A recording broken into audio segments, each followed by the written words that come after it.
since this discussion is going to take place in English, I'm going to start off speaking English. I hope you're comfortable with that.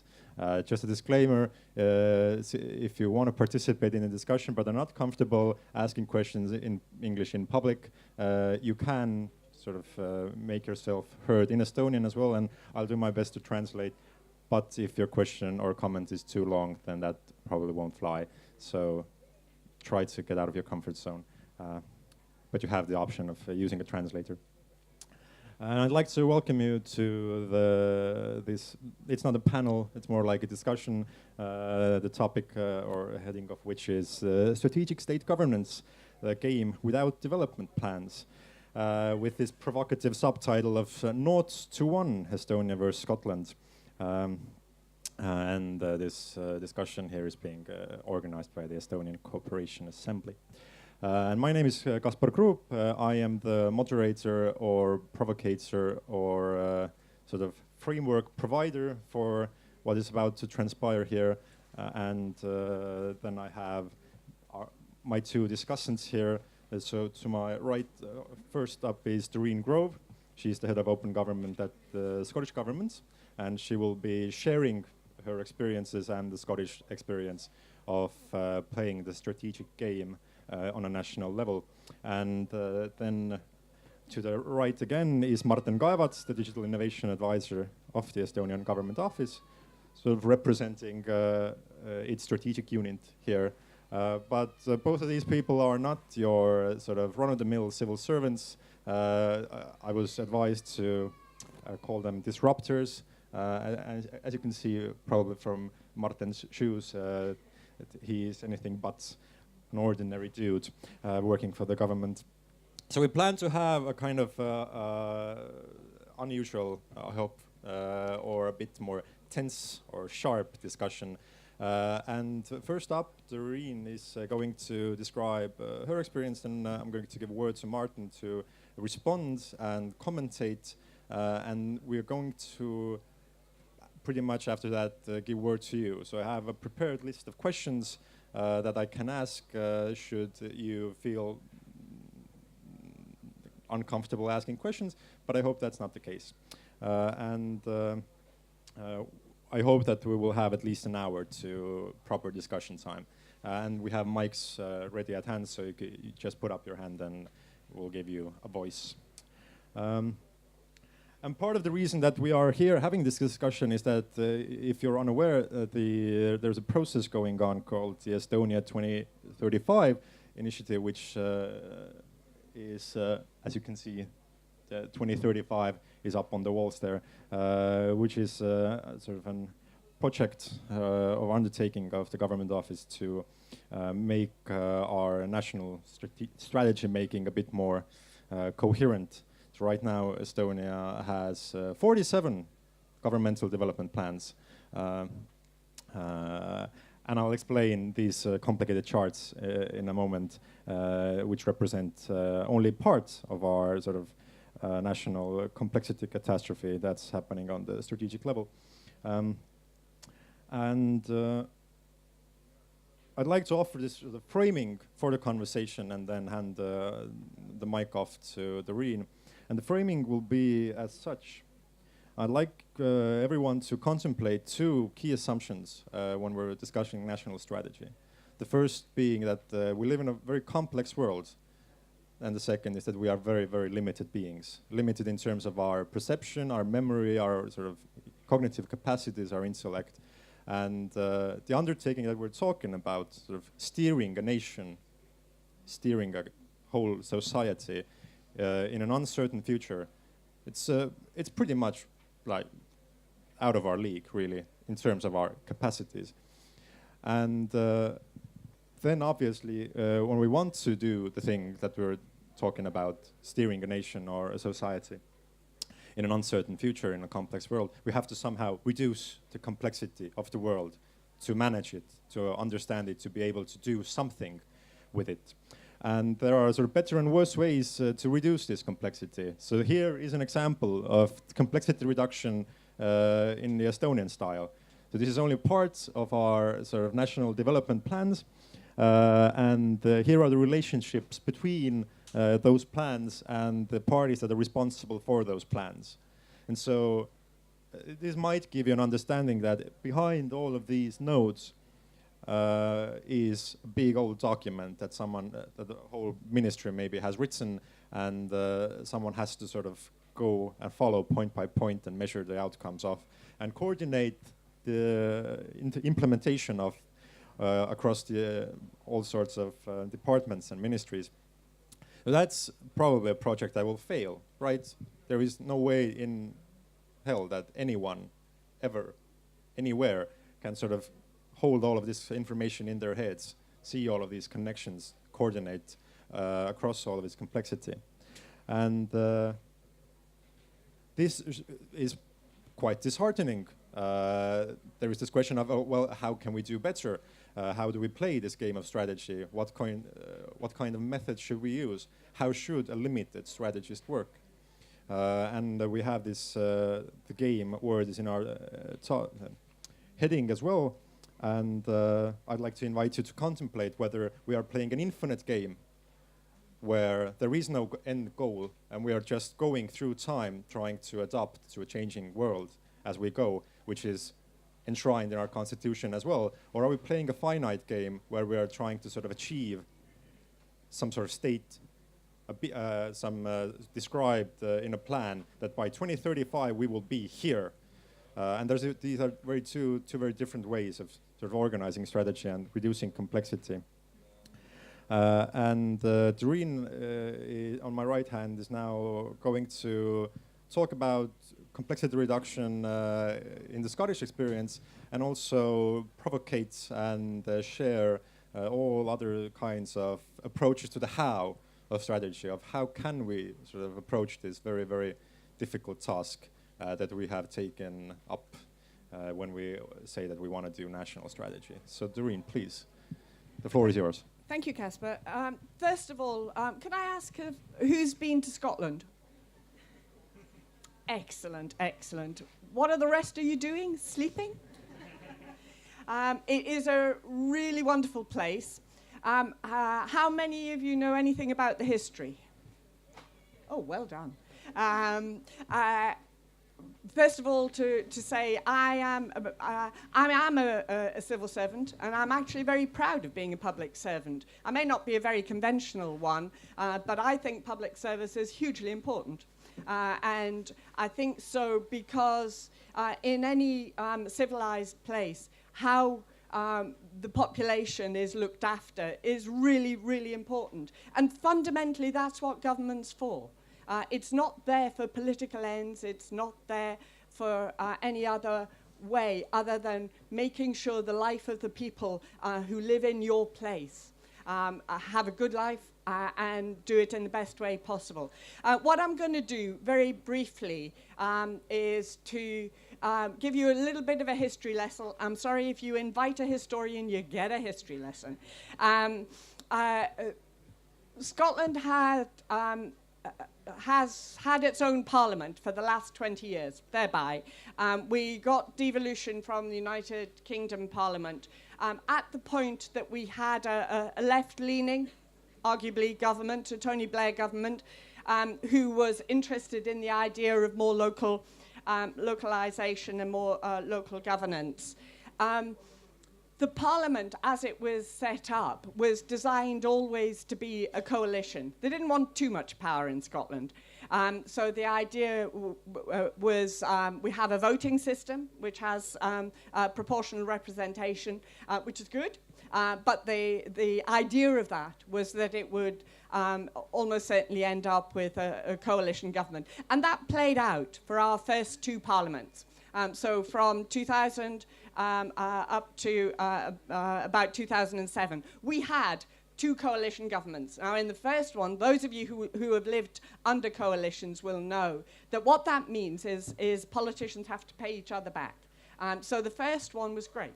We had a program for government that could be delivered, that the public services could look at and say, yeah, that's a kind of direction of travel. We understand that. But by the second one, we had a huge program for government of sort of 500 ideas and bits of legislation or bits of projects that was proposed. The head of the civil service tried to make sense of that and persuaded the next government, because that idea of a coalition didn't really work. So in 2007 we got a Scottish National Party, but as a minority government, came in as a minority government and wanted to be seen as, it doesn't sound very ambitious, but they wanted to be seen as competent. It was really important to them that as a government they could take on the role of being a competent government and delivering public services effectively. And that's not necessarily the efficiency that I gather is a great driver in Estonia, much more about effective. Being a trusted government was really important to this new government. The head of the public service looked around the world to see two things. One is how you could get a direction of travel that people would understand, and a way of limiting the nonsense of having a program for government that was undeliverable. So a set of things that people would be able to come in behind and see as the things that they wanted Scotland to be like. So our first national performance framework was established 10 years ago. It had a single purpose for the country that was around inclusive growth, and it had 15 national outcomes. And they were the things that you would imagine. They were around health, they were around education, around the environment, all of the big issues. But each of these had indicators behind them so that the public could track progress of government. The National Performance Framework was established as the single direction of travel for all public services in Scotland. And you can see this framework, and we can have handouts. This is the refreshed one. I'll come to that in 2 seconds. The first one was written by half a dozen guys in a smoke-filled room. So it wasn't very participative. It was very good. And it did pick up on the tone of how people wanted Scotland to be. But it wasn't a participative process. The next big thing that happened was the financial crash, and I'm sure that affected Estonia much as it affected Scotland. And one of the things that happened then was that same government established a commission to look at the reform of public services.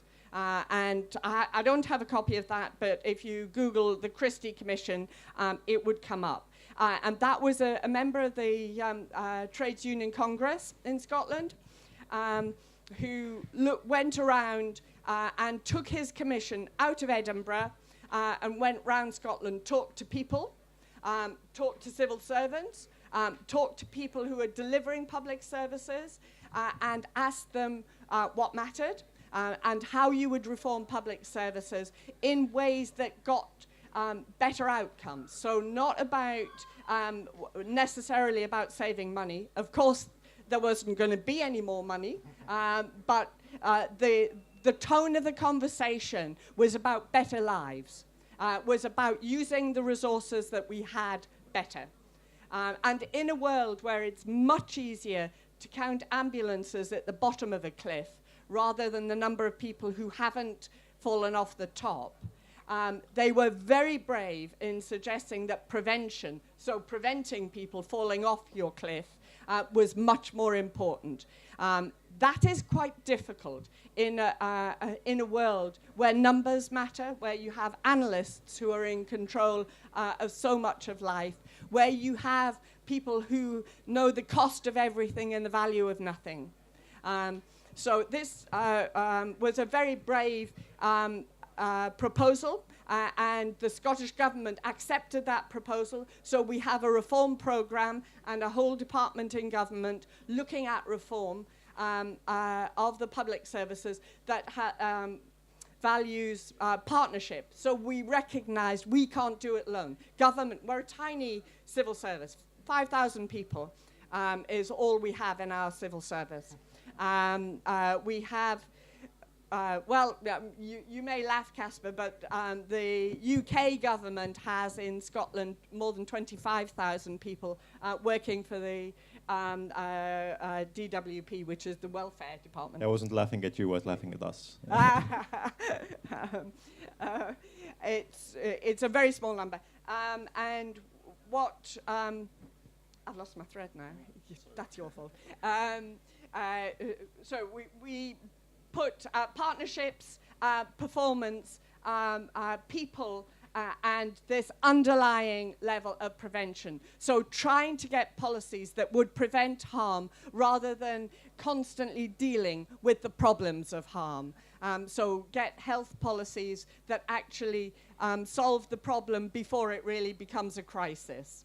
That's really difficult, because if you solve a problem for stopping people going into prison, the money that is saved in a department over here, whereas the work to deliver that saving probably is in a department over here.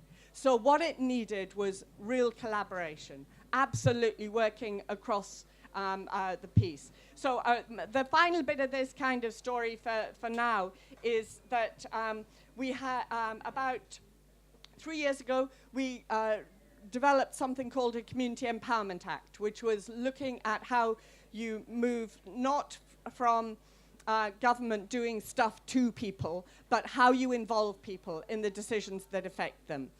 So working with communities in ways that are going to get bottom-up ideas and ensure that the local government and national government are able to understand what people want. And one part of that act was around participation.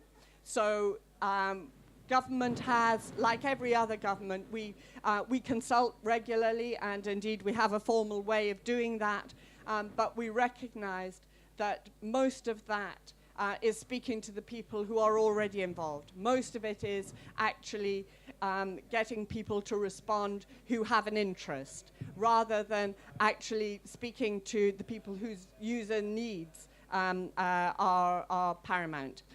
So we put into the community empowerment the requirement to refresh our national performance framework, which is the thing that's sitting around. We have, again, a single purpose, but this time we've also set out what our values are. And as a country, well-being is the thing that we're trying to work towards. You can have as much economic growth as you like, but people may not be happy. People may not have comfortable, responsible lives.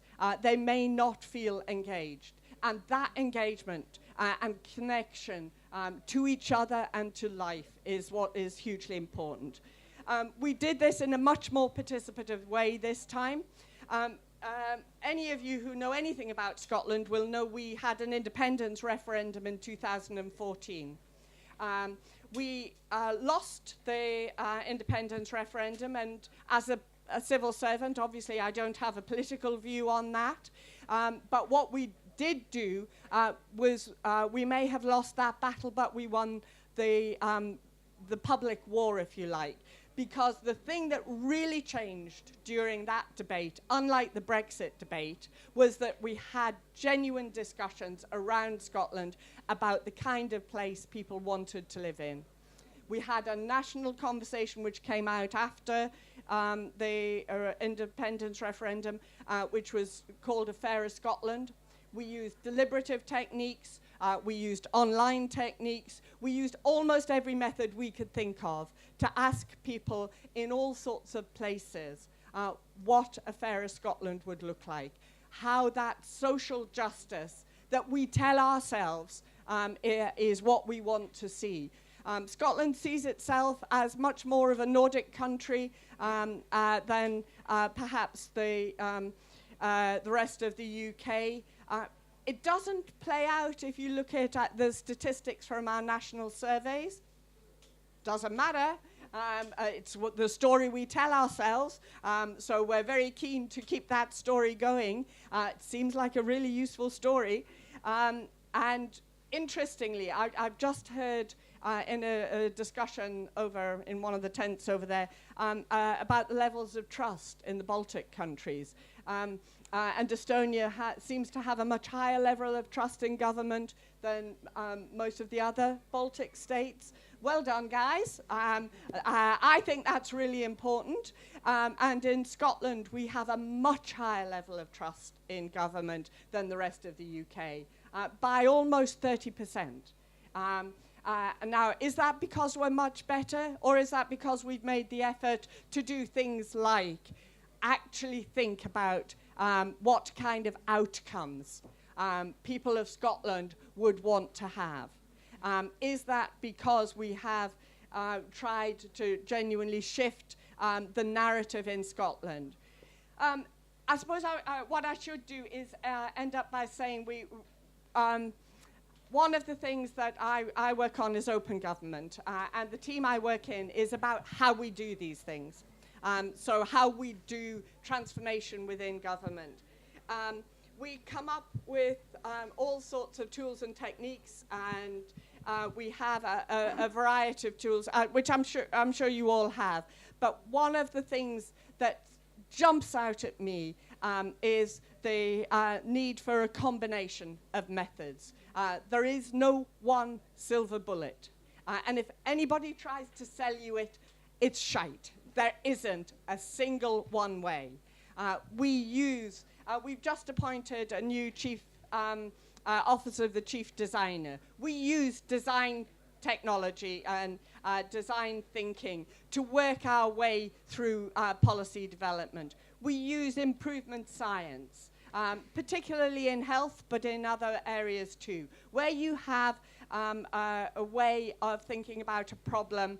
It's a really good method to develop drivers and use your way. We use digital tools, nothing like as well as you do, but we do use digital tools. And we try and find ways of encouraging people to think differently, to use randomization. We have a single chamber in our parliament, which means the level of debate within Parliament is necessarily restricted. Everyone in Parliament has a political end. In the rest of the UK, of course, there are two chambers. So you get a natural level of challenge to policies. That doesn't happen in Scotland, so we are very conscious within government that we need to generate much more of that challenge and that scrutiny. So open government, for me, is a way of getting a really big group of people to actually step back and say, we'll work with you on that. But by the way, you're really not very good at that. But to have an active conversation rather than a shouting match, because a shouting match never gets you anywhere. And we see far too much polarization. I'm going to stop there for now and I'll do a summary and then hand off to Martin. Yeah. Thank you, Doreen. I'd just like to hold this up again, and if you would like to see it closer, then we can send a bunch of handouts around. So just to summarize, what Scotland has sort of managed is to summarize most of their, or all of their, important goals and indicators into a 3-page summary that is accessible to people. And I think you have an online sort of tally of measurements and how it's how you're tracking progress, right? We absolutely do. So people can live track how we do on the indicators that sit behind these. But I should also say that our new national performance framework is also aligned to the Sustainable Development Goals. There's no point in reinventing a strategic framework. It's there. Some very clever people from around the world put the Sustainable Development Goals together. For God's sake, use them in your 2035, you will have inequality, you will have health requirements. Some will be more important than others. But what we were really determined to do in our national performance framework was have outcomes that were relevant for Scotland, but make sure that we have a single decision-making framework. So we have each year a programme for government, and every 5 years we refresh this national performance framework. So we have a set of outcomes around sustainability, around inclusive growth, around inequalities, around gender, around health and education. But we also then, whatever goes into our programme for government needs to have a line of sight through from the programme of government through to the national performance framework and through to how we are delivering the sustainable development goals in 2030. If you don't do that, you end up with this sort of thing. And I have to say, you're kicking yourselves really way too hard, because I could do that too. Every single one of our organisations has their own strategy. But the thing we require is that they have these strategies and that they are relevant to this. And that they can have that line of sight through. And if there's a difference, perhaps that's it. Yeah. Sorry, Casper. No, please don't apologize. So I'd like to just summarize that the principles that have been encoded into this kind of document and into, as I've heard now, the sort of public servancy of Scotland are open governance, sustainable development goals, human rights also, which are encoded into this, and everything is sort of organized around people and their needs, prevention and sort of talking to people. And I think that if we're talking about the Estonia 2035 sort of framework that we're trying to build, I cannot imagine sort of not trying to include at least part of this experience or part of these principles that have been encoded into this document, because it opens up so much sort of more possibilities to do things that probably Martin will talk about now, like do projects or initiatives from the public sphere that cross disciplinary boundaries or department boundaries, right? So this here kind of breaks apart boundaries that would maybe stop a ministry from effectively holding an initiative on spatial planning or any other horizontal topic that sort of slices and breaks apart silos. And now I'd like to hand it off to Martin, who can sort of reflect and respond of where we are compared to Scotland, where we're going in terms of Estonia 2035, and what he thinks we should, could, and can borrow from here and learn from Scotland. Martin. So, hello from my side as well. I think all the Estonians here understand the story is not as peachy as it sounds from Scotland. And similar to Doreen, I also am a proud civil servant. I think it's really important that people actually care, and I do care. But Estonia as such lacks long-term planning culture. And this is from, I don't know, it's either from the Soviet heritage or because of it, or somehow one theory would be that if we had those 5-year plans, then after we had a reaction not to plan. And most of these planning documents, I think, like, miss reality. There are very good specialists, and few of them also sitting in this room. But still we lack culture. And by culture, I don't only mean the apparatus, the civil service of making this plan happen, but also the recipient, the society who would be able to discuss long-term planning issues and also would be able to understand it and participate in a constructive way. So if we would be able to produce a 3-page document in Estonia in 1.5 years with the process of 2035, wow, respect. If it's like human readable, if normal people, non-experts would be able to understand why are we doing these things, it would be something good. But this kind of lack of planning culture also, I think there are some cases in Estonia that actually it has been really good that we haven't had. So it's not only a bad thing. In some certain cases, it has given the country the agility and the flexibility necessary to actually make adaptive policy making. Because otherwise, if you have a like one-track mind, it would be like difficult to change it. But still, there are things that need to be planned long-term ahead, and the problems again rise when even if you write something down, that does not necessarily mean that something happens. Like for example, there's one person in this room who's been promoting like strategic planning thanks to railway corridors. And probably this has been in all of the different documents that railway corridors are important. But what has happened? Nothing has happened. The strategies and the actual implementations, these two things are not linked. The finances are not linked. You might write something to a document, that does not necessarily mean that it ends up in the same direction. All of the planning is tactical. In certain cases, it's actually good. It has given a value its own. Like looking at, for example, cities in Estonia, like for example Tallinn, the spatial planning, I think the eclecticism actually is a value its own. But still, in certain areas, we need some sort of a master plan, like a vision thing. And I have been educated as an architect, city planner, and also as there are planners in the audience as well.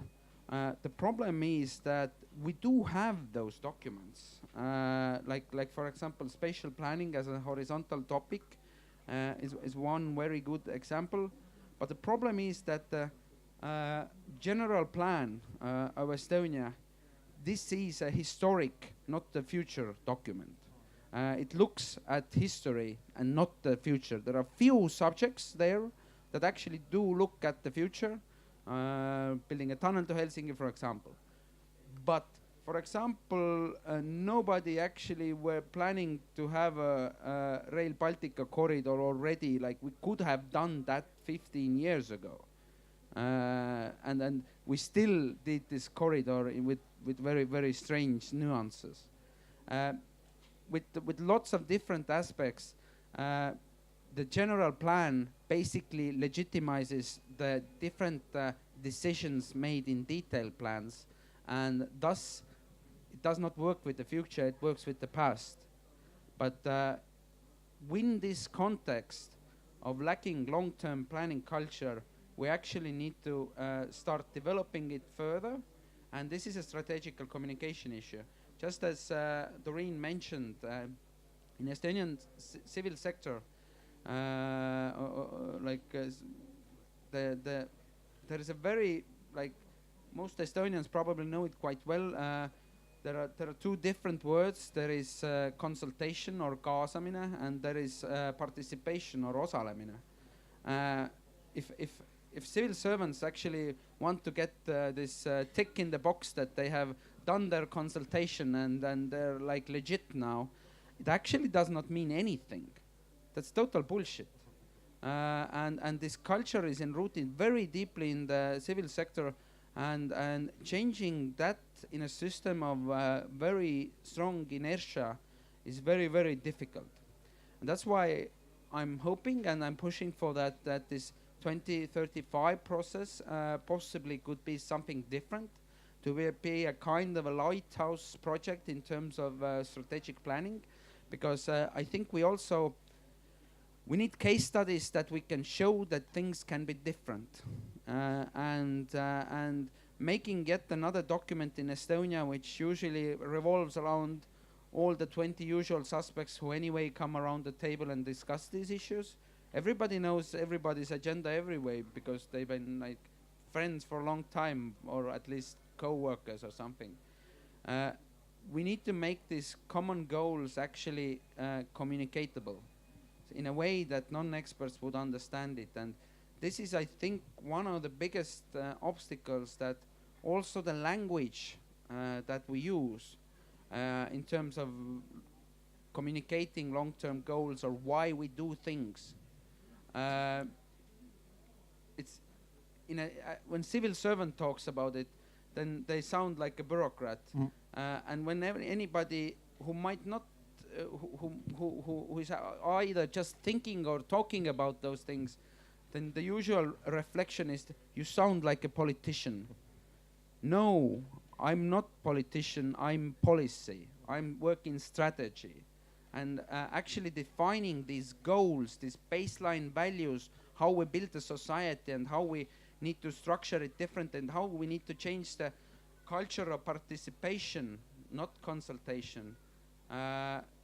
We need to do that, but we need to do that in a way that, like the context they've been talking about, like technological changes and lots of different stuff. The next 10 years, lots of stuff will kick in that will radically change our society and our interactions between humans and the environment. And we need to be adaptable. I don't know, my problem is that I smoke cigarettes.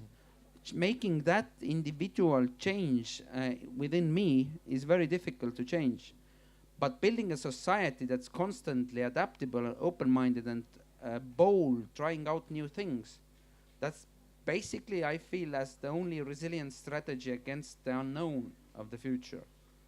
But how do we do that in a culture that is enrooted in Anton Hansen Tammsaare tee tööd ja siis tuleb ka armastus, or work hard and probably love will come, not probably but something. And also this kind of culture that we have to kind of suffer. We also have to enjoy it. Can I ask you a question, Martin? Yeah. So we were talking about how we lack this culture of planning and communication, and basically what you're saying is we lack some sort of capacities, right? And we need capacity building and people who have these sort of skills and knowledge. But maybe if we can look at this other side of what do we have, like which sort of capacity, skills, infrastructure, whatever do we have in place or within our sort of civil servancy that we can already use to do something that is akin to this or better in some ways. One thing that actually I think we are quite good, but again the public sector fails to utilize its powers. I think we have grown in the last 10 years a fairly strong civil society. If we take from instance from the cleanup action to the mõttetalgud or thinking or this festival here, in the last 10 years the conversation culture has evolved quite rapidly, and the network of people actually organizing these kind of discussions. There have been a lot, like I know at least 3 quite good processes of vision generating that have actually been actual participation, and people have been sincerely interested what people might think of the future. But most of the public sector thing is still about just consulting and not participating. But still we actually have the networks like Arengufond did a vision long time ago, and other documents that actually ask the people sincerely that how and what and when, and thus developing the culture. But also we do have those networks. We need to leverage them in a more efficient way. But the public sector is in certain one-track setting. It's doing business as usual, which business as usual is that you meet with social partners. Who the fuck are those people? Social partners in Estonia. These people are people who are actually experts and you know them all. Yep. And when you meet social partners, then it's a formal thing that actually does not mean anything, because everybody knows anybody. But that guy, Raivo Vare, will talk about trains, definitely. Every time trains. He's very stubborn and consistent. Very good. Like everybody knows that. But every civil service has that problem. One of the things that we're all trained to do is be absolutely brilliant in a crisis. Civil service, wherever it is brilliant at the immediate and crisis. Longer term planning is much more difficult, not least because we live within a political cycle. I don't know what your political cycle is, but ours is 5 years. And there is the potential for change at that point, and as a civil servant you move to the new political flavour. In Scotland we've had a level of stability, so we've had a SNP, Scottish National Party government for the last 10 years. That brings strength in that it's brought a level of stability. But it also means there are less new exciting ideas coming along. Yeah. So you have time to do this sort of thing. The techniques, I was just going to very quickly say, we're not the only one to have done this. And Slovenia recently have done it, and actually done it in I would argue, a rather better way than Scotland did. We did do quite a lot of public consultation, but Slovenia were absolutely clear that they wanted this to be a document that was of the people. So one of their cabinet secretaries went around and established a whole engagement process right across the country. And they weren't a sort of conversation like this or a one-day event. They were 3-day events where people could come, be presented with the evidence and the understanding of what the potential was for any one of their proposed outcomes, and really deliberate, have the opportunity to hear evidence from experts from both sides of an argument, and make a decision. That's an amazing process. And in a small population like Estonia, and indeed like Scotland, we ought to be able to do that. So that's both talking to groups of stakeholders or your social friends or however you describe it here, but also randomized groups of the public who aren't coming for a particular view, so that you can begin to genuinely take the temperature of the country. And that's the big difference. I was really interested in how she described that. And when she got back, the most difficult thing for her was to get that through past her cabinet colleagues. Because obviously you don't get turkeys to vote for Christmas. So you have to make whatever comes out of any of these kinds of processes doable, and a way that can, in language that people can understand, but people can also come in behind. Okay. Yeah. For me, reflection on that is that I think this kind of paper, the problem is that these kind of papers need to stay alive, so that they're constantly changing, and it's a constant process. Yes, you will have a deadline of finishing a piece of document at one point, but still it's important to understand that you can actually oversee it every once in a while, and it's like a constant process of building culture. The Estonian current status quo basically takes the deadline, it's official, it's stamped, it's put into a drawer, it stays there. Okay. It actually does not reflect anywhere later on. I'm going to cut you off now. I'm keeping time here, and we're right on schedule. So, and we already have hands. You've heard the Scottish experience and a reflection from the Estonian perspective on what we could learn from that and what's what. And the first hand was from there. Now we can have a proper discussion. The girl with the thing. So you can ask questions, you can provide your own opinions, and Doreen and Martin will jump in and react as they've been instructed to. So we'll just see where this goes now, and what your feelings and thoughts are on what you've heard so far, and how we can drive or steer a nation in an uncertain future. Please. All right. If you're saying that civil servants are so excellent at crisis, why aren't all problems solved as if they are a crisis, or when they are at crisis? Maybe that would be a better strategy. That's a brilliant question. I didn't say they were good at it. I said they enjoy a crisis. They respond to a crisis because they respond to the immediate.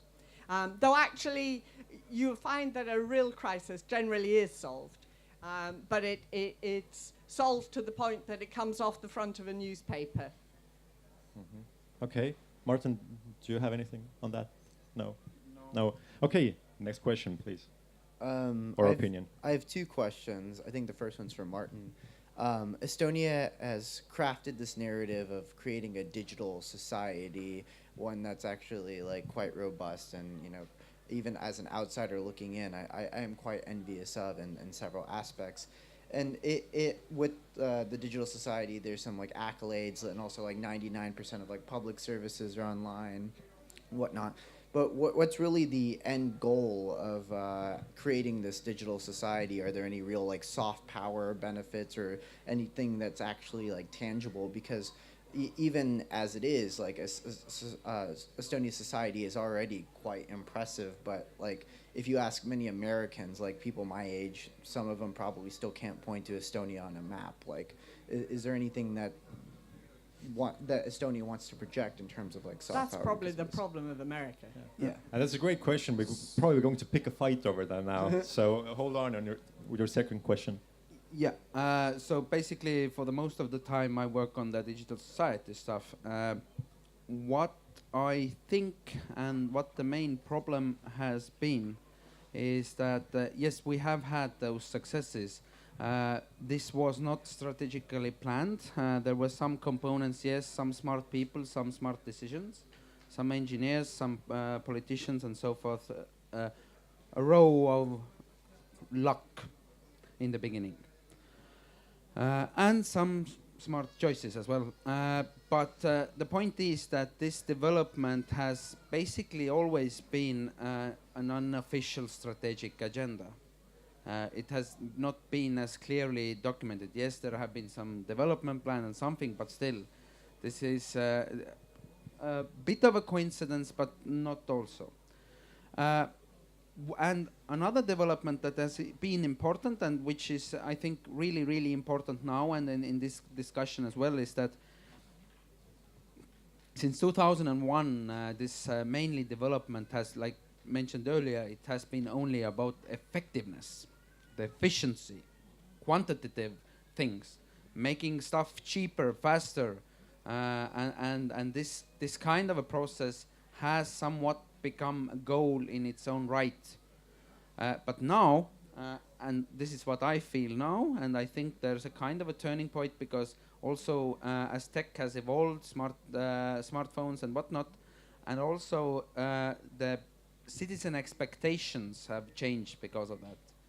Then I think it's a turning point of not only setting the quantitative goals, but also the qualitative goals. So the tools we have been using have been changing the way we think throughout the past 20 years.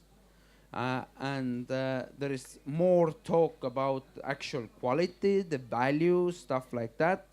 Like in long term, in the digital society, where the more or less the consensus in the specialist network is that what we are building is an invisible state, or some seamless society. Other buzzwords come to mind, but also it's question about the quality of service delivery, the user friendliness, and so forth.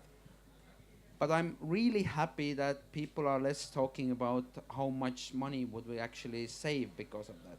Yes, we can do that as well, but quality seems to be more important now. And this myth of tool versus a goal. Yes, all the pitches and all the people say that yeah, we use it. This is a tool, not the goal, and I truly believe that. But still, in its own right, it sometimes feels as it is a goal, like digitalization as itself. Doreen, you want to jump in on that? As an outsider as well, like you, the only thing I knew really about Estonia was its reputation for e-government, which I hugely admire because ours is very slow, and we've really slightly struggled with it. But it does seem to me to have been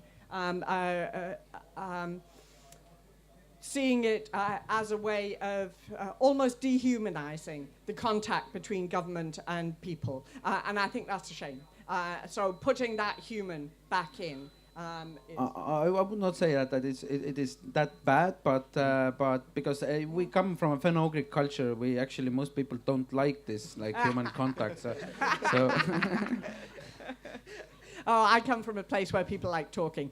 But it can make things more effective. But there are people who are really still not, certainly in Scotland, we still have people who do not choose to live online. It also excludes people who are homeless. Yeah. It excludes people who simply can't afford to use technology in the way, don't have a smartphone in their hand. And it will be those on the edge of society that will suffer.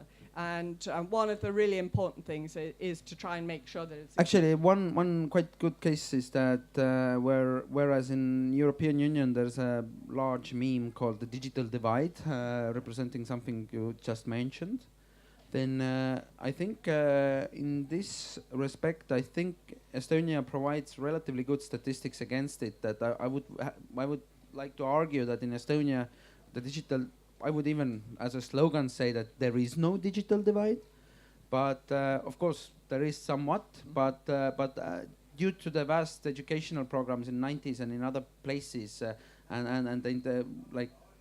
The problem is not as acute because the digital society has been built for the less fortunate in mind.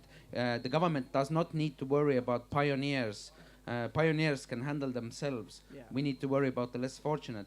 I'm going to cut you two off on this because we have a bunch of hands. I would like to wear for a moment my provocateur hat as well, and to say that when Martin says that this digital has sometimes been a goal in its own right, then I think it's very important to realize what that means for national strategy when the goal of our strategy is sustainable development, resilience in the face of uncertainty, and when your goal in the digital sort of system is to be efficient, to make a system more efficient. And efficiency is almost by definition the opposite of resilience. If you're very efficient in a very specific environment, should that environment change, then the system is more sort of susceptible to disruption and collapse. And that's an important thing that we need to realize in Estonia, is that we can use our digital tools to build resilience, but if we only push it for efficiency, so being paperless, everything has to be online, then we might actually shoot ourselves in the leg in terms of our ability to adapt in the future. Yeah, but you had a second question, and then we have three there, so... Yeah, I'll try to make this one quick. Generally, you identified some of this as a cultural barrier about like long-term planning, but to like what degree is this actually based off of like political capital? Because like a lot of long-term planning is very unpopular sometimes because it can be expensive, or some people don't tend to see the need or the immediate need, right, for this. In like the U.S., we generally put like our long-term planning into like big omnibus bills and just pass them through. That doesn't seem to be the case in Estonia. It seems to be like you guys have a goal in mind and then try to work backwards. I mean, thinking specifically about like e-residency 2.0, that was something that was just put out there, and now there's no actual plan for what e-residency 2.0 is going to be, but there is supposed to be something, a product by 2020, right, or 2022 or something like that.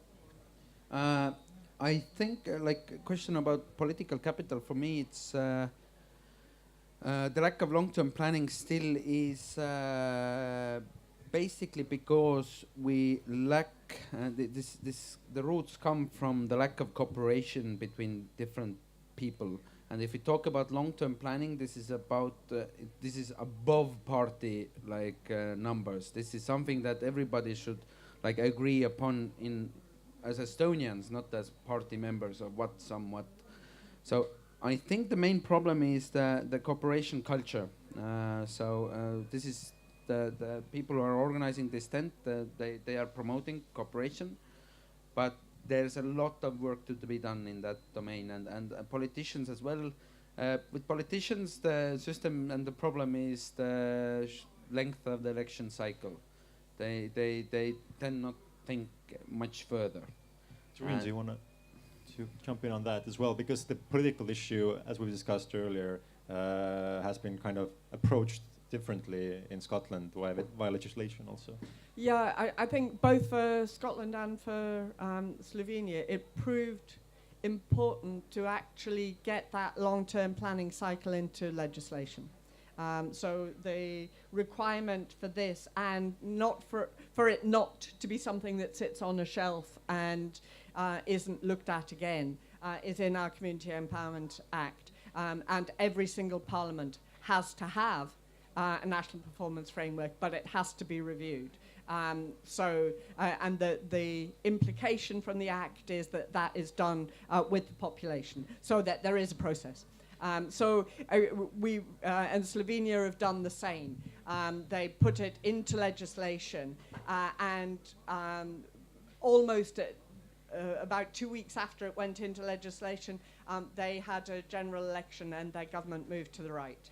And that move to the right actually could have been really difficult for what was in the plan, but the way they wrote it meant that they were, the new government coming in, were able to see themselves reflected in it and prioritize the things that they have continued. Because of course, legislation can be overturned, but it's important not just to get it into legislation, but it's important how you write it. Martin, I'd like to get your comment on that, because I've heard at various events that the question of legislation in terms of Estonia 35 is an open question. So should it be brought into Parliament or not? And so that the launching event of 2035 left it kind of ambiguous of what the plan is from the government office's side. So my sincere hope is that yes, we will push it through the Parliament, and thus making it as a more heavier document. But on the case of earlier of how you write it, it's very important. Basically, the style and the attitude, how you actually make this process happen. Because if you do it in a formal way, people will feel that it's total bullshit and it's like not practical. So you need to be sincere. You need to be empathic. I think the 3 months of summer, the great summer we've had here, actually has taught the Finno-Ugrians like the empathy and being in the moment and stuff like that, which is actually really, really important. And coming here with this discussion, I think it's important that, like, I'm hoping that at least all of you are more or less there. Teele is writing something, but everybody else is not that much looking at the phones or something. But we need to have this presence in the moment, but also in the official culture, and making that change happen is really, really difficult. Because if anybody has been in a participatory meeting of whatever, a planning issue or any other meeting, it's due to total formal stupidity, which actually is not practical. Can I give you a kind of example? Our National Performance Framework has, one of our outcomes is we grow up loved, and getting the word love into a UK document is pretty challenging.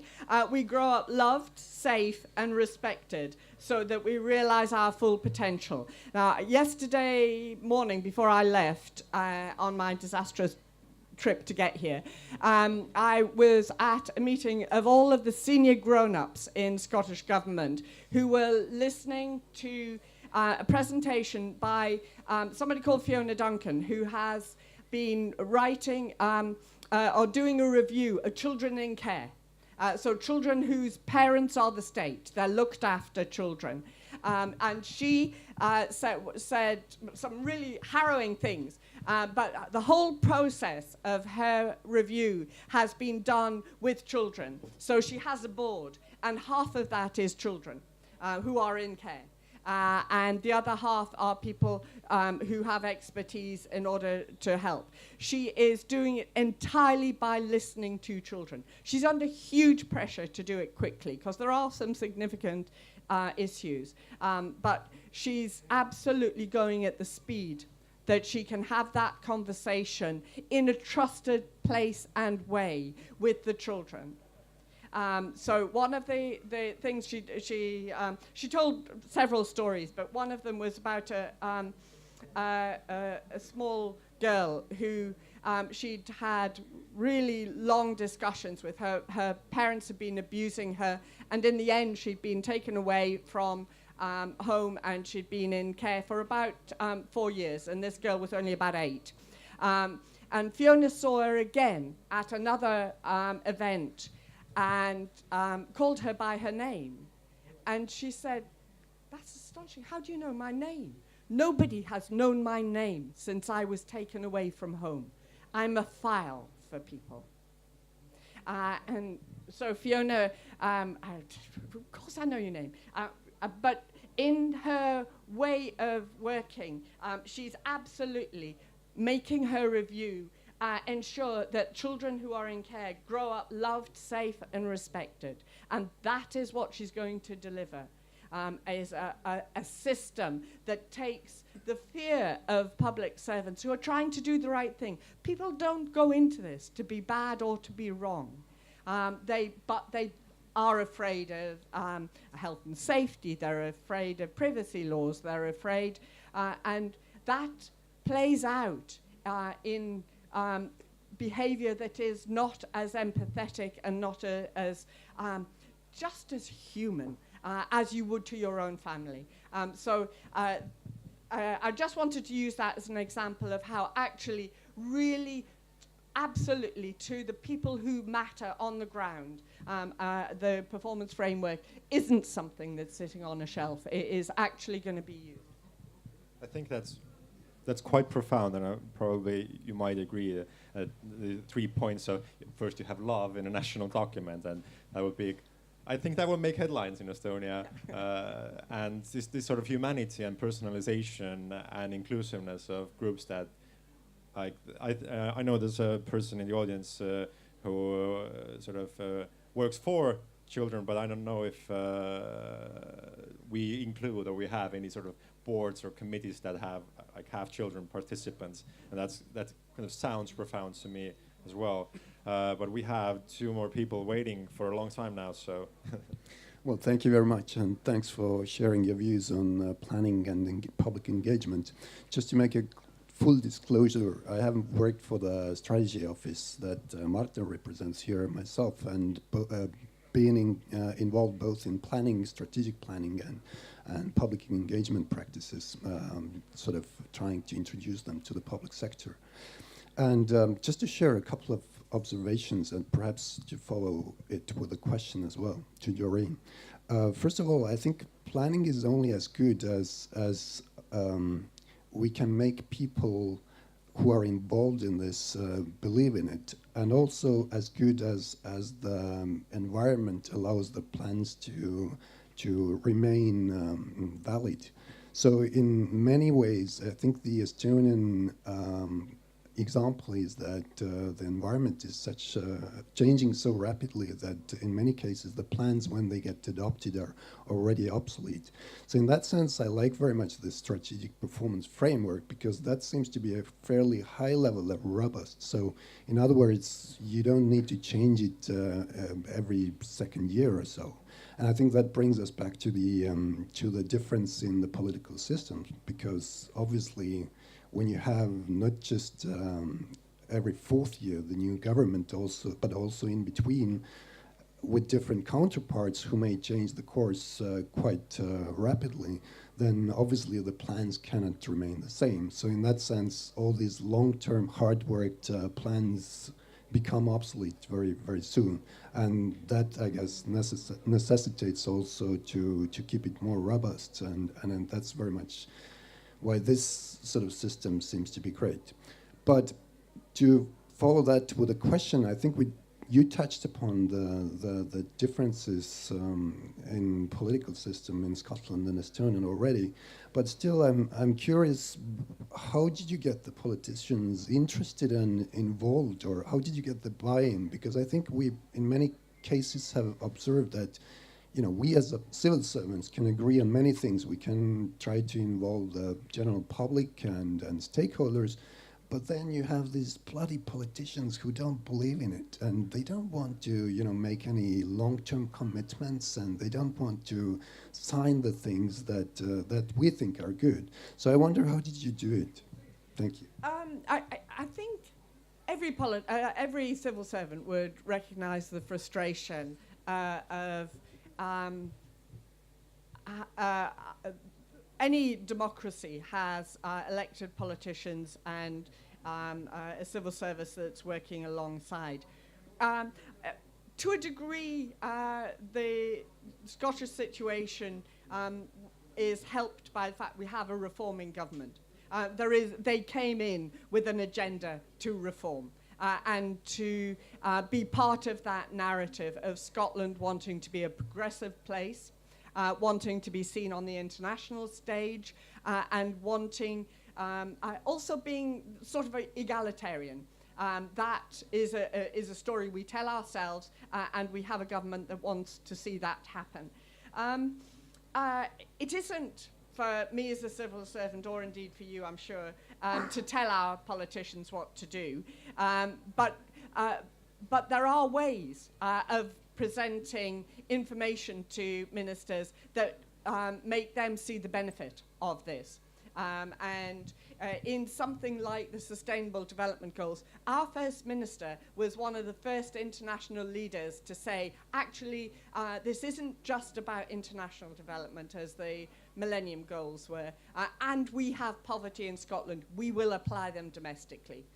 So that, you know, it wasn't difficult for us then to say, well, actually, if you're going to do that, we'll do it this way. It's a bit... and culture eats strategy for breakfast anyway. So it's having a culture of wanting to do things. Make no mistake, I am quite an unusual public servant. You would get most of my colleagues would have real hesitation in suggesting something unusual to a minister. But the IndieRef experience of the response from the population was so marked and was so recognizable that politicians said, oh, you know, actually that's really helpful, we'll have a bit of that. I recognize your pain and I feel your pain because it isn't easy, but actually if you make the brave case rather than the unbrave case, and you do partner with civil society, then it becomes easier and easier to do. That said, you know, it is, I'm not naive either. If we have a change of government, then there is a potential for that to shift, which is why trying to get as much of it in place when you can is all to the best. I would like to invite one your comment. opinion. Yeah. One comment on that side as well. One thing that Estonia is actually quite hard currently working on, and I know that this is an old thing. Like experts and civil servants have been thinking and working on it for years and years, but it's basically data-based policy decision making. So we have a project that. We want to make data agency or Statistikamet to change a lot of different systems so that actually we would have the real-time data analytics for political decision making as well. I am in high hopes that it will at least begin to change the culture of how to actually get the politicians on board. Because if they are on a discussion in the coalition agreement, for example, which they do the most important treaty, strategical treaty, they do in like 1.5, 2 weeks. That is stupid. They would actually have some better data analytics next to it, and I'm hoping that if we start this run, and hopefully by next coalition agreement we will have the first pilot phase. It will start to begin to change this culture. It won't change it immediately. It will take a long time. But if I can tell the Prime Minister, like, look, here are the options, like, this seems to be the best one, but it's up to you, then based on data, on different, I don't know, infrastructure investment or whatnot, which I think most decision making currently is done like. I would like to invite an audience reaction or from our discussants to comment or insights on this tension that is, I think, very sort of fundamental to solving this question of national strategy. That you have to square this plan that is built and this framework that is built in the public sector with the democratic process. And so whatever the outcome of the plan or the framework is, it has to be legitimized by a democratic process, which always entails the possibility of complete change, overhaul, or sort of discarding of whatever was built in the public sector if the political will changes. So Martin's approach, that, as you've described, the hope that you've described now, that we can sort of solve it with data, I think that's one good way, but it also kind of, it moves in the direction of like technocracy and the hope of maybe we can automate some of this decision making that includes political will by just pointing out the best solution or the best decision from the data and just crossing our fingers that I hope to go with this. I have to say, that terrifies me. Absolutely terrifies me. I thought we'd get a machine to make a decision, but then I'm old. But what I really do agree with you on is that information is power. And if we as government hold on to information and don't share that, how on earth could we expect people to be informed about the issues we're trying to have a conversation about? Really, really important that data, and I don't see data as any different from information. Whether it's information on paper or information that comes in some magic code that I don't understand. One of the other things I was just going to answer your question with is we do have a bit of an initiative to try and get a public service to work differently. And we have a Fire Starter Festival, which is in January and is about people in public service looking at different ways of doing things. So trying to really think about what kind of tools and methods and ways of working with the public to try and really shift the ground. Because once there's an energy behind that, and once politicians see that different ways of working actually has benefits. And, you know, if you look at something like participatory budgeting, in the countries where it was first put in place, and it was required by the World Bank to solve corruption, actually the end result of that was you ended up with the politicians who were forced to take it on and did so very reluctantly, were recognized that engagement with the public actually got them re-elected. So that participatory processes support representative democracy. They're not in contest with it. Okay. We have a question that's been waiting here for a long time now. So it's about the Scottish plan. So it's very clever. It's a round shape, which means you don't know where it starts, which means that how do you deal with these situations where you have two conflicting goals? Let's say you want economic growth, but it might mess up your environment, which are both your values. So how do you choose? Because if you look at the sustainable development goals, economic growth is much higher than environment. It's very deliberate that it's round, and that is a tension that is so in every single conversation. That tension between economic growth and not just the environment, but also the well-being of your people. So, you know, if you build tanks for war, you'll have much greater GDP, but it's not really helping anyone to do anything. So we are very conscious of that, and as I say, it was very deliberate. that you as a final decision maker have to balance these things. We absolutely always talk about growth being inclusive, so leaving nobody behind and being sustainable. And we do that deliberately. And one of the things that actually I know Estonia are doing, and we're not as far ahead as you, is thinking about how all of these frameworks align with the financial decision making. And if you're going to make change, that actually has to happen. Because if you're looking at creating your next budget, you need to be able to understand what impact it's having on this. New Zealand at the moment are drafting their budget, and the Prime Minister has declared that it will be a well-being budget. So she intends to be tested on whether the policies that they are putting money alongside will improve the well-being of the people of New Zealand. We have a question here in the front. I wanted to make a comment, but I forgot what the comment was, so I'll take your question now. Yeah, in reference to the previous discussion, it was my understanding that Estonia's problem is not coming up with these long-term ideas or solutions. It's the execution, right? So does it really matter if it's data-driven, politically driven, or democratically driven? How can Estonia solve this like execution problem and actually put these like long-term plans into effect? Like who in politics should be driving this, or should it be, you know, citizen-driven or et cetera?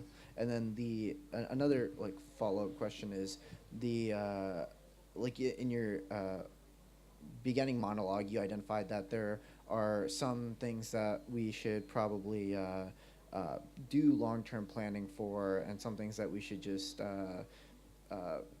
go off of a whim and see where they go. Like, how do we identify which solutions should be long-term and which ones should be step-by-step? So in the Estonian society, there actually have been several different people suggesting different solutions. One of them by Raidla basically suggests something like changing some administrative structures, but basically putting a bunch of enlightened people in one room next to the Prime Minister, and then basically it could possibly solve something. I am actually not the, like, I understand the logic, but I think that's why I talk about long-term planning culture and not like bureaucracy or whatever. Culture is wider. Culture is about so that, yes, we do need some form of organization to maintain the processes, but culture is actually creating a wider impact. And in Estonia, the administrative culture is decentralized. So each house has their own powers and rights and whatnot, and it sometimes is a problem, but in terms of long term, I think it's resilient. So we don't need like central planning, like in most cases. But so that I would say that the implementation, actually growing the culture of implementation, I think we should take the long way, meaning that growing the culture, and so that each organization and everything would be able to nurture their own visions into reality, rather than make aggressive administrative push and organizing some enlightened people together in one room who possibly could solve every problem in Estonia. I don't believe in that. But we do need some sort of concentration, but we need acknowledgement of these issues. And I think that if you look at the public debates in media or in saunas or kitchens, then for me it's very strange that there are very few people who actually get long term. Actually, people don't. I have this feeling, maybe I'm subjective, but people tend to overestimate the shorter years. We think that different technological gadgetry coming up in the next years will do wonders, but we tend to underestimate the long-term effects.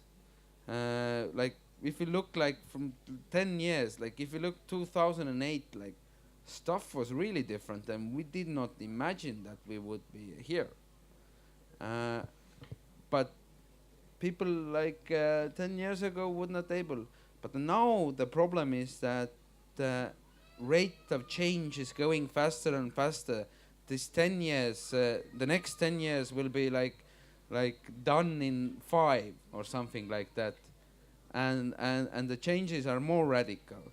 Every day we will have a steam machine soon, which will completely radically change our interactions with the society. So we need to build a culture of adaptiveness rather than having a centralized committee to do the planning for everybody.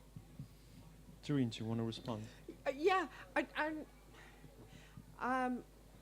when we were discussing the format for this, we had a telephone call, the 3 or 4 of us, and I disagreed with what Casper was, how he was describing strategy, and I said, well, no, it's just a plan. But actually, I still think that. But in fact, what our national performance framework is, it isn't actually a plan. It's a set of outcomes. And what we want is people in Scotland to be able to say in 5 years' time that they feel as if we respect, protect, and fulfill human rights. We live as communities that are inclusive, empowered, and resilient. This isn't a plan of how you get there. And we expect that every bit of public service that is using public money thinks about their job and can demonstrate how they're going to do that.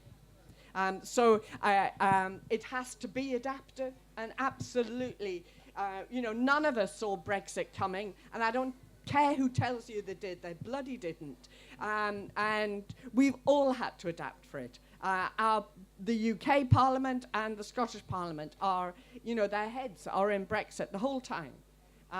So getting anything done in Scotland at the moment is really difficult. And that was not of our making, and indeed, in case there's any doubt in this room, Scotland voted very strongly to stay in Europe.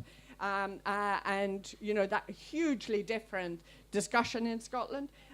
But you do have to be able to adapt to these things that come in left field. Of course you do. But it doesn't mean we still won't respect human rights. And in fact, the Brexit argument of human rights coming back from Europe to UK fills us with horror. We'd infinitely rather have the ECJ than the English government setting our human rights. Thank you very much. So there's this has absolute relevance that will withstand quite a lot of change. Yeah, and a bit reflection on the same like thread. Once I saw Lennart Meri and Jaan Kross sitting in a bench behind Estonia Theater, and these are 2 very famous guys. And later on, I don't remember one of them. It was either Lennart or Jaan commented in journalist asked something, blah blah blah, and he basically reflected back to this moment that I, as a boy, saw those good old friends sitting. And they were talking about the direction. And for me, this long-term planning is a direction. For Doreen, a set of outcomes, but for me, it's a direction. We are going that way, not that way. And we need to kind of come up, we might go a bit like that because we don't know how the road goes, but we know that we go that way. And we know we go that way because the things that are happening to people along there aren't what we want. Yeah, yeah. So that's why you change. But this is something that we need to co-agree within the society, together with everybody, not the document style, the stamping and agreeing. I'd like to offer a sort of reframing that connects a bunch of topics that have come up so far with the environmental question at the forefront, which is that if Doreen says that this is not a plan, it's a set of outcomes or a sort of states that we would like to maintain in the future in terms of well-being, that we would like to stay fed and schooled and healthy, and should the world change as it is changing, we would like to maintain sort of that quality of life and maybe raise it in spite of things going a bit crazy. And right now we have enjoyed a wonderful warm summer, and at the same time farmers have enjoyed a wonderful drought, and the Californians have enjoyed a wonderful fire. Right now, like as a general population, we're quite good, I think, with where we are. It's 30 degrees outside and quite nice for Estonia, but we know for a fact that in 10 years' time, 20 years' time, this will get a bit more crazy. And so our plan, so to speak, should include this outlook that we know is about to hit us, that everything in the environment is going to go crazy. And what our plan maybe should not include, based on our current knowledge of where we are the steps that we need to take in that future. Like we need to be adaptable to recognize every new year and every new crisis and say, okay, we need to take these steps, but the sort of trend, the mega trend, is very clear, and that should be included in a plan. Yeah, and one of the things that I think that we should build, disruption should be part of our national curriculum, because different disruptions teach the society how to adapt. The government job here is to, if the disruption will be so radical, to try to make it a bit softer that just people would not, I don't know, die or be like depressed or whatever. But still, disruption should be part of the national curriculum, like constantly. We should embrace it. We should try out new things. We should try to make our Estonian core identity a software upgrade. Changing the patch where this Anton Hansen Tammsaare writes that you should work hard and maybe love will come, but to something that I'm open-minded, I should try out new things, try to change that. This is a very long process. It's possibly, maybe it's the ideal, which we know that we will never like end up in. The ideal is never possible. But at least the direction should be something that is more adaptable than the status quo is. Do we have any burning questions? Because I have a question written down that is kind of a bit more specific than maybe the direction we took right now. And it touches upon the Scottish experience in a sort of critical manner, and then maybe it would inform our Estonian situation with the Estonia 2035 sort of outlook, which is crossing the national and local divide and sort of vertical alignment with planning. Because I read a report on Scotland that says that this is a bit kind of messy right now on how to keep sort of the local levels informed, included sort of in the process, and sort of you get their buy-in, not just through coercion, but through participation, and how we're approaching the issue with the 2035 project. Interesting question. Adaptation has to come from the local level as well. Oh, absolutely does. And one of the things that I've done in our open government work is actually recognise that the importance of having our local government as partners. So we have a local government organisation called COSLA, and they're now partnering us in thinking about how you get effective commitments for open government right through the system. Our local government system, when we power transferred to Scotland, we spent quite a lot of time arguing about that relationship. But we put in place a single funding arrangement. So rather than having ring-fenced bits of money that we give to local authorities, there was a concordat between central and local government around the direction of travel, so around our national performance framework, but not trying to restrict the number of places where we say you have to do this and it has to be this colour and it has to be this long, and making that decision much more local.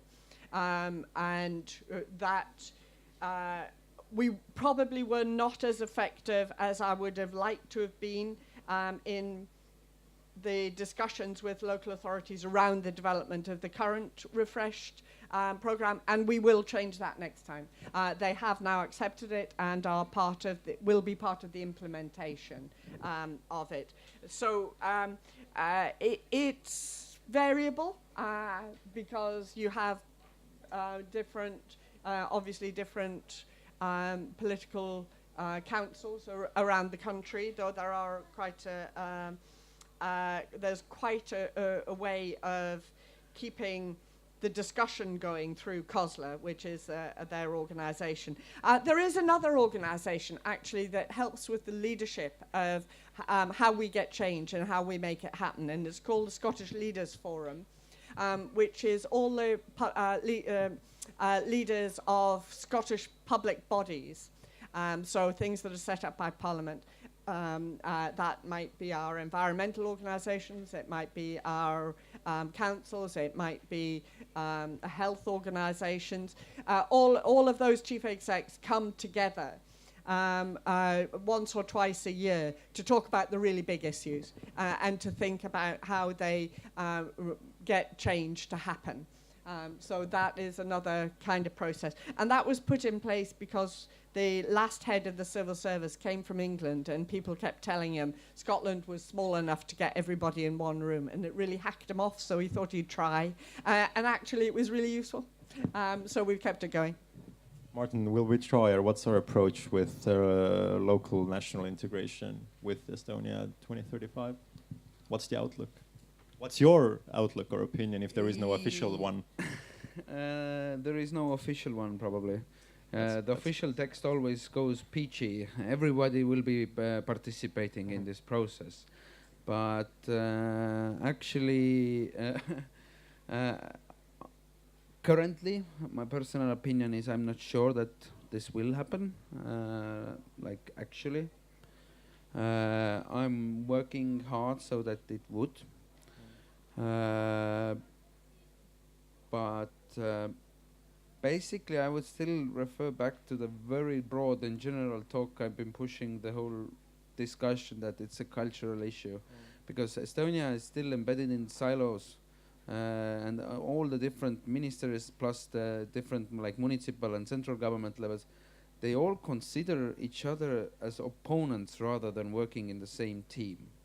Because this is very strange, because for a citizen does not usually think it everything it's a government. It doesn't distinguish local or central or whatever. I understand the principle, but still it's something that is actually it's one team. Yes, there is some decision-making differences and whatever, but it's not the opponents. But changing that needs to happen, and it won't happen, of course, during this process. But I hope that we can actually at least show that we can bridge this gap in a different style, in a different attitude and way. But well, let's see. One of the things I would say is I'm a very simple human being. I don't like complexity, and it seems to me everything happens somewhere.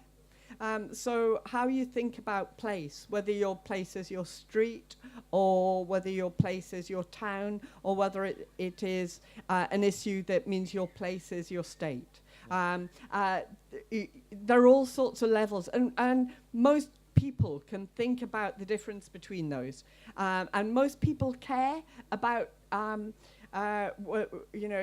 in Scotland we've had an issue around fracking, so unconventional oil and gas, and whether we want to knacker our environment in order to have a wee bit more oil.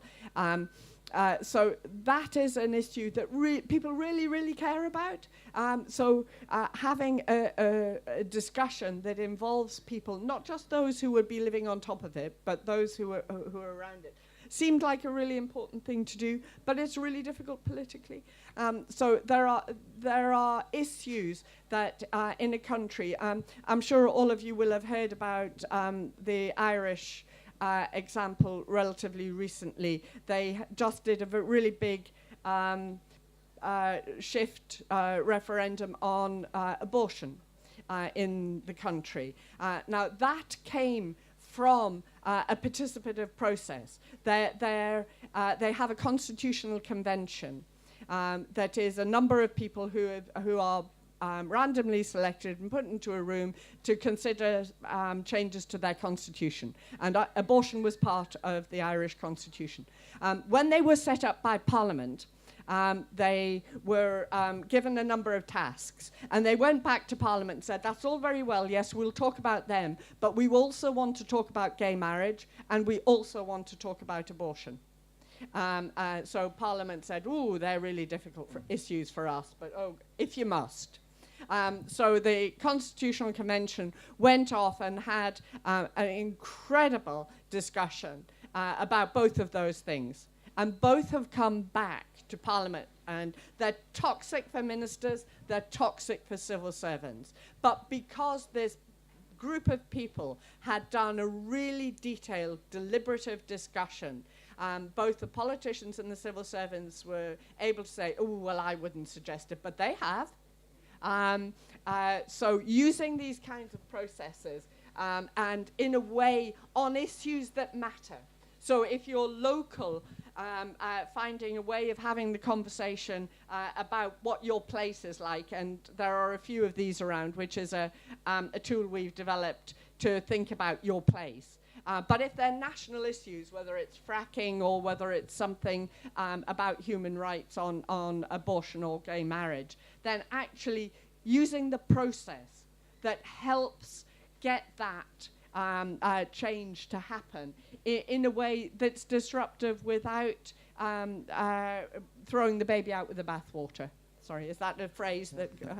One thing I really like this concept and idea of like placemaking and actually acknowledging the place you are in, and this local, like Estonia has seen a wave of these local communities actually promoting their own regions and stuff.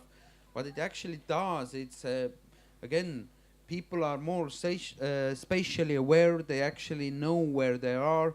Thus, they also might think what might happen to that place in long term.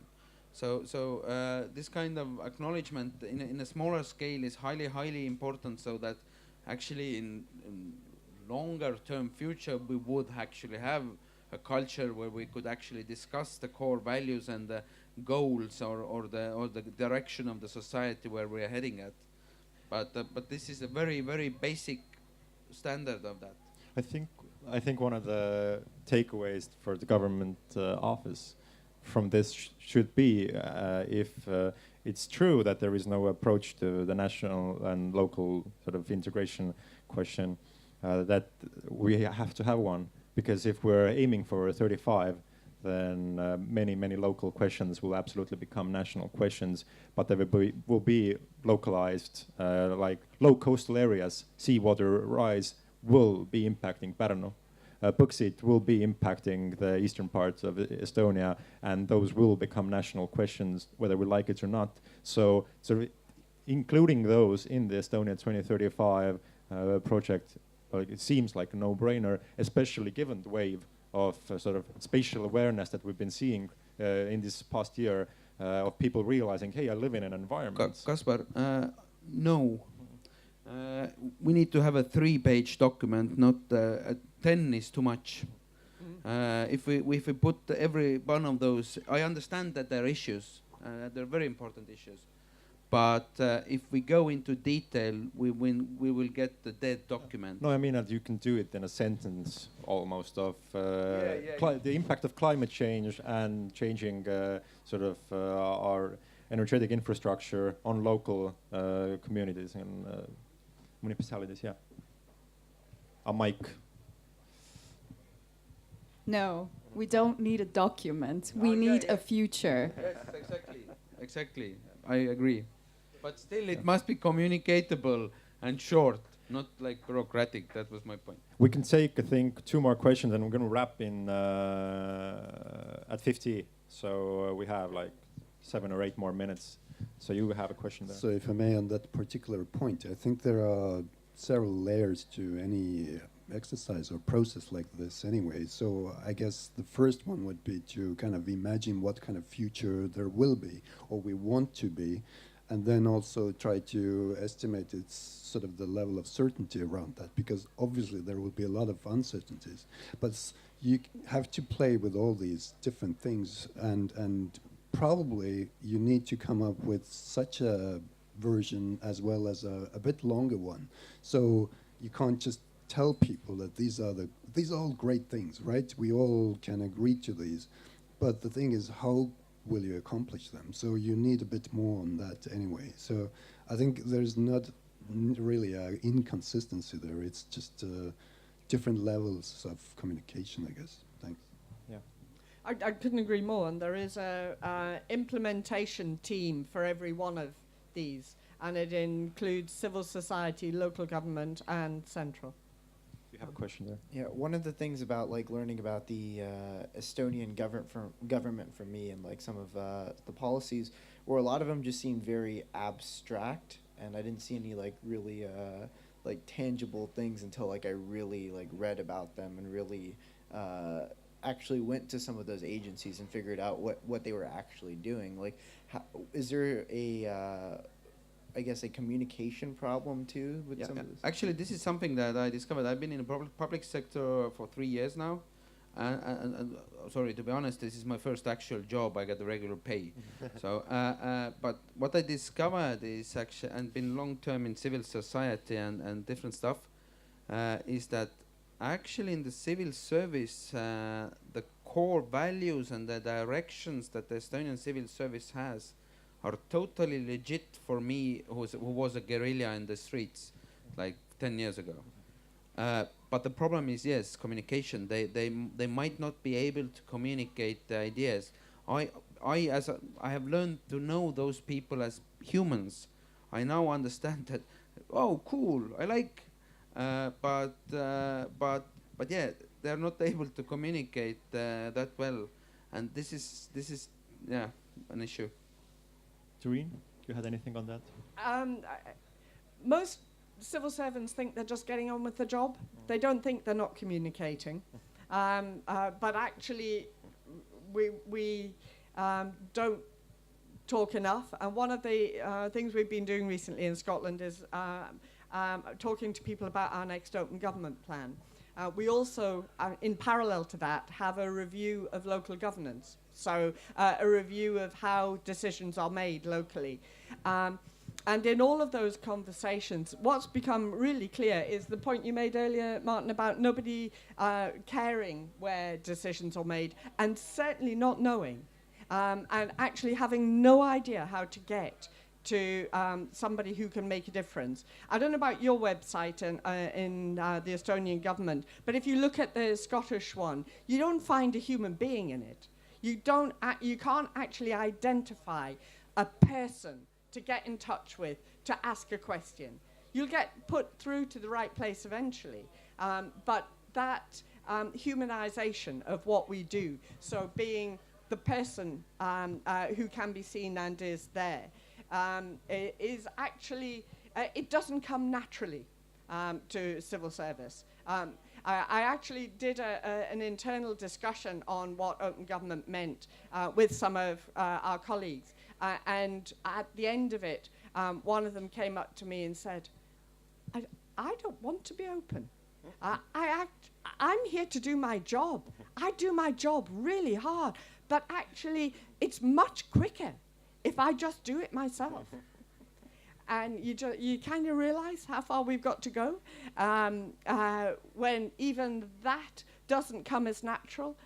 He was an introvert. He's really uncomfortable being in the public eye. As you can tell, it doesn't make me very uncomfortable. But actually, we have to respect that some people aren't necessarily comfortable with that. So you get the right people in the right places to do the right jobs. Horses for courses. I'd like to wrap on a high note, and I haven't seen any hands waving around, so I get to ask the last question. There are a lot of people here in the audience who are not part of the national planning or strategic apparatus here, who are just participating and listening. And I'd like maybe to get your sort of inspirational input into this question of, like, who are the people that the government or public sector should invite into this process of planning and strategy making and implementation? Like, what are their sort of, what's their character like? What are their skills like? What are their attitudes? Like, who are the people who currently aren't involved in the public sector who should recognize maybe themselves in your description and go, hey, maybe I might spend 2 years, 5 years in the public sector, putting my skills and attitudes into work for the sort of benefits of the whole society. So what's your take on that? Martin. So as I have basically been one of those part of a program to adopt new people in the public sector, as I mentioned earlier, I'm a proud civil servant. We need young people because, like, for example, most of the work I do with people who are above my age. I'm 33 now. With people who are younger than me, it's like no-brainer to explain AI, technological change, or self-driving cars, or digital society, or whatever, which I'm mainly working on. But mostly I put an effort to basically explaining this nature of change to people who are older than me. We need young people who actually get it, and we need people who can make it happen, and like everything, same. But to make that happen, we actually need to change the perception of what public sector is. The stereotypical vision of a civil servant is not the pretty one. Gray suit, probably a boring guy, something. So we need to change that. It's actually not that. But we can have a longer discussion. As you can see, in the case of Martin, it is certainly not that always. And Doreen, you can close this off. I make my own dresses, so. I also agree we do need young people to be involved. But actually, I'm not ageist, and not least because I'm immensely old. But I actually think you need a really broad sweep of people. But you need people who are prepared to understand big picture, but understand and have empathy with human beings. So it's people who are able to be ambitious. There's no point in going into government to change things and then just keeping it ticking along. If you're going to go in as a disruptor, you have to have both courage, because I'm quite often the only person in the room who's saying, "Excuse me? Really?" And challenge. So being able to have the confidence and the comfort to challenge, but to do so from a base of really recognizing that government is for people. It isn't there to preserve itself. If it doesn't deliver the things that people need, then actually you might as well go home. So having people who have experience of working with poverty, having people who have experience of working in mental health, having people who really understand what it means to tackle alcohol and drug abuse, really can help you think through what the policy is. So for long-term thinking, you need somebody who is prepared to both look backwards, use experience from the past, and as a historian, I can actually tell you, we are collectively shite at learning from the past. We are absolutely appalling. We can see something happening even a couple of years ago and we don't learn from it. So as human beings, we need to get better at that. But you shouldn't ever be stuck in the past. The past is where you come from and it's part of your context. But you need to be looking forward and taking your people with you. So it's about having people who are prepared to listen and prepared to really put the well-being of the population at the front. Now we're going over time, Yeah. so I'm just gonna have to cut this off. I think the sort of First, one still end note, if you and we must not want. forget why we do it. And for me, it's about building an empathic society, because this is the foundation. We need to work together. So I hope and So I hope you recognize this notion that for us to realize the Estonia 2035 and 2135 after that, we would need to bring more humanity and perspective into the how of national strategy. And so if you recognized yourself in this description, there are people you can contact, talk to Martin. Thank you all for participating and listening. There's a thing starting up here right after now. And so you can stick around or you can enjoy the rest of the festival. And let's give a round of applause for our discussants.